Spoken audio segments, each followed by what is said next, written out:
तो cash flow statement जो बनाई जा सकती है,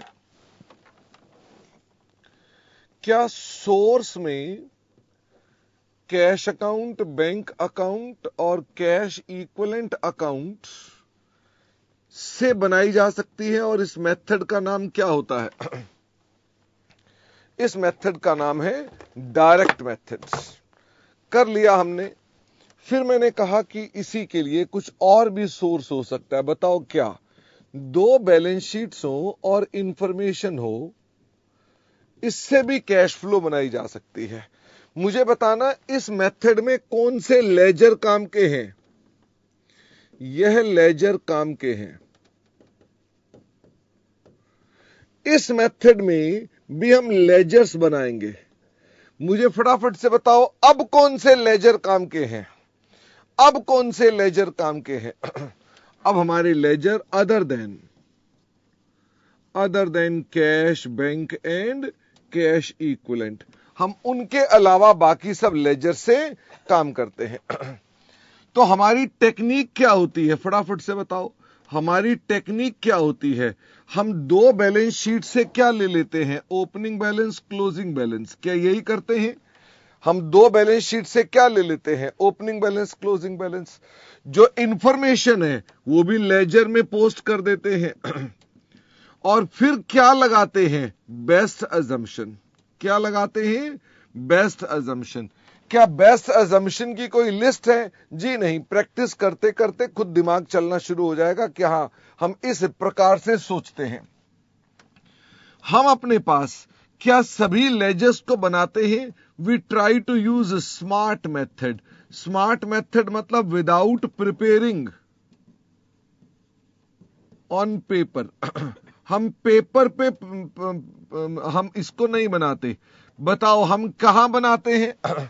हम इन्हें कहां पर बनाते हैं? हम इसे माइंड में बनाते हैं। इसका मतलब we make it on minds. मुझे ये बताइए, कई बार जहां एडजस्टमेंट्स होती हैं, जहां पर भी एडजस्टमेंट्स गिवन इन क्वेश्चन होती हैं, वहां पर हम क्या प्रेफर करते हैं? हम वहां प्रेफर करते हैं लेजर बनाओ। बताओ क्यों बनाओ?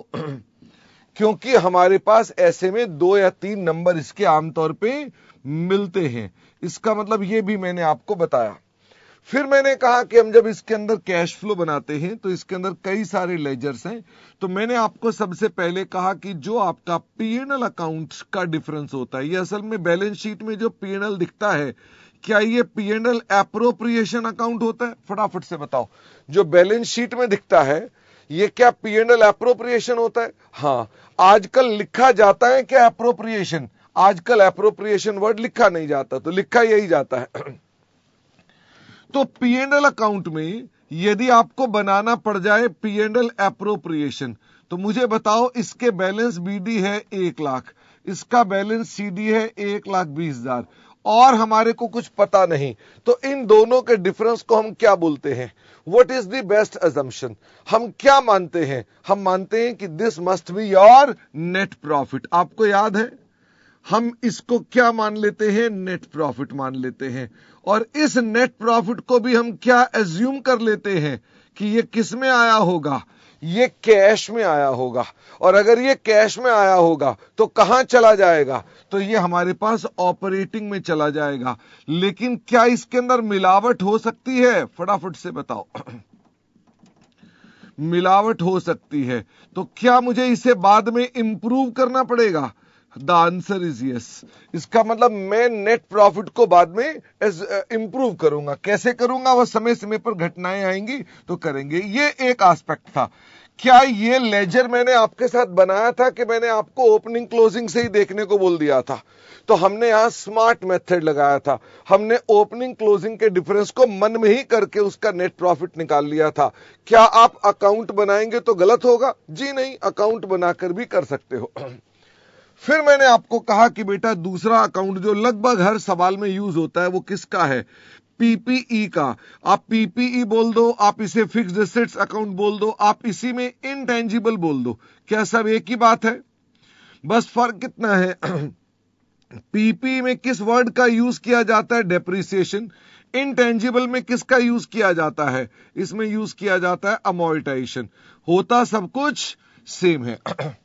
फिर मैंने आपसे कहा कि ये दो प्रकार से बनाया जा सकता है। बताओ दो प्रकार कौन कौन से हैं? Gross method. ग्रॉस मेथड में क्या होता है? हम इसमें कॉस्ट पर भी अकाउंट बनाते हैं, एक्यूमुलेटेड डेप्शन भी बनाते हैं और एसेट डिस्पोजल अकाउंट भी बनाते हैं। क्या ये हम आज पढ़ेंगे? The answer is yes. ये हम अभी आपके साथ आज पढ़ेंगे। अच्छा, दूसरा मेथड कौन सा होता है? दूसरा होता है नेट मेथड। मुझे ये बताओ, बैलेंस शीट में जो वैल्यू दी होती है, बैलेंस शीट में आपको हमेशा कौन सी वैल्यू दी जाती है?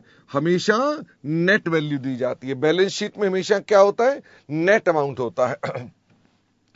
नेट मेथड में हम अपने पास जब एसेट्स अकाउंट बनाएंगे तो इसमें क्या क्या चीजें चली आएंगी? तो मैंने कहा जी इसका बैलेंस बीडी आता है।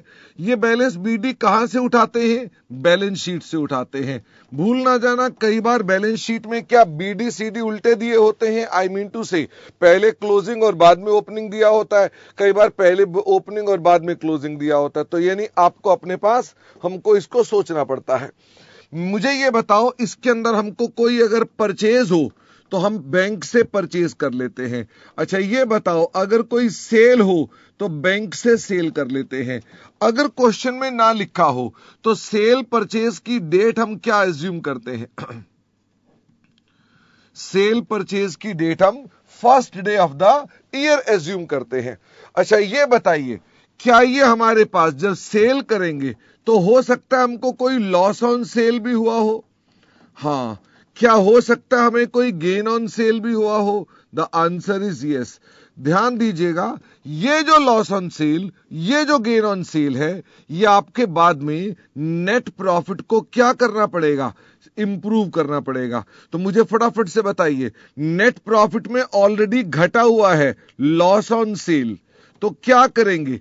ऑलरेडी घटा हुआ है, वो घटना नहीं चाहिए था क्योंकि वो इन्वेस्टिंग का था, तो हम क्या कर देंगे? हम ऐड बैक कर देंगे लॉस ऑन सेल। वैसे ही इसका उल्टा, इसमें ऑलरेडी एडिड है, फटाफट से बताओ। इसमें ऑलरेडी एडिड है, फटाफट से बताओ क्या एडिड है? Gain on sale. तो अगर ये ऑलरेडी एडिड है तो ये हमारे पास क्या होना चाहिए? ये तो इसका ऑपरेटिंग के आइटम नहीं है, तो क्या कर दिया जाएगा? Minus gain on sale. हमारे पास यहां पर कई बार डेप्रिसिएशन भी आती है या एसेट रिटर्न ऑफ भी आता है। एसेट रिटर्न ऑफ को भी डेप्रिसिएशन जैसा आप ट्रीटमेंट करते हैं, इसका मतलब एसेट राइट ऑफ वर्ड लिखा हो तो वो भी डेप्रिसिएशन के बराबर ट्रीट कर दिया जाएगा। तो डेप्रिसिएशन भी क्या ऑलरेडी नेट प्रॉफिट में घटी हुई है? डेप्रिसिएशन या जो एसेट रिटर्न ऑफ है, क्या ये ऑलरेडी डिडक्टेड है? फटाफट से बताओ। ये ऑलरेडी डिडक्टेड है। हम कैश प्रॉफिट ढूंढ रहे हैं तो क्या करना पड़ेगा? तो मुझे यहां पर उसको भी ऐड बैक करना पड़ेगा, मुझे अपने डेप्रिसिएशन को भी ऐड बैक करना पड़ेगा।